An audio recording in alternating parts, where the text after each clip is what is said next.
Welcome to Indianapolis, where the weather outside is, yeah, you get the idea. Temperatures in the teens, where we thank the technology gods inside Lucas Oil Stadium for the invention of the retractable roof. Yeah, inside a little more comfy, where there's a lot of hype around every team in the NFL with media outlets all over the country. That would include hype around the black and gold. Of course, the Saints coming off the most tumultuous season in franchise history, a year which saw the banishment of their head coach and the banishment of a team from the playoffs for the first time since 2008, which begs the question, can the Saints get back to where they want to be? I'd be surprised if they don't. I mean, really, when you think about it, it's like, okay, what's different about this team? Last year was turmoil, and now it's a matter of getting everybody together. Sean Payton's there, Joe Vitt's there, Mickey Loomis is there, Drew Brees is there. You know, as long as there's not going to be too many losses in free agency, I have no doubt that this team's going to be a playoff team next year. It's like, I think anybody that does is crazy that thinks they're not going to make the playoffs. The most underrated story, or the element of the whatever you want to call the bounty story, is the fact that Sean Payton was going to not be their head coach. I said there's a reason that head coaches are the highest paid, employee other than players, because they're important. And you're talking about one of the very best head coaches. And to me, Sean Payton being back in the mix from the start of the offseason going forward is just going to, it's just going to make them that much better. It's not consensus the Saints will be back in the playoffs, though. Talking to one of the most respected NFL writers, Peter King, he has one big concern.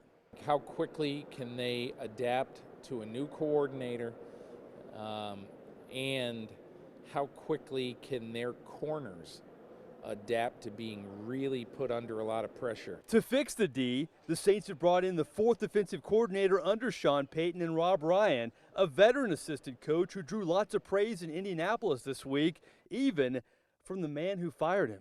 We made strides on defense. If you think about where our defense was in the 2010 season, we got better in 2011, we got better in 2012, and I think a lot of that has to do with Rob Ryan's leadership. And what do you think he'll offer Sean Payton and the defense?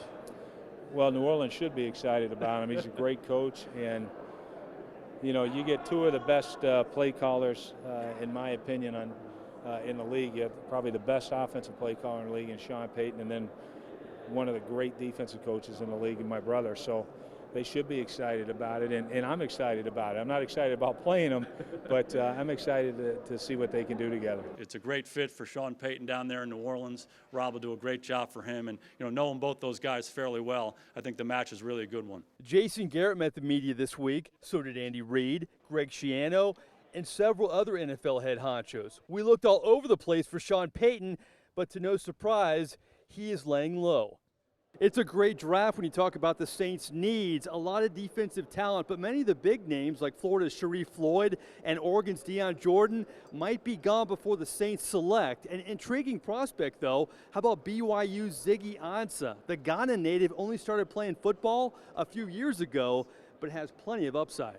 How about making an impact on a defense that can really use you right now? How would that make you feel? I feel great. I mean, you guys shouldn't make a mistake not picking me, because if you do, I know you guys going to get a great deal out of me. I'm really ready to, come out there and just play the game. I want to be the best that I can.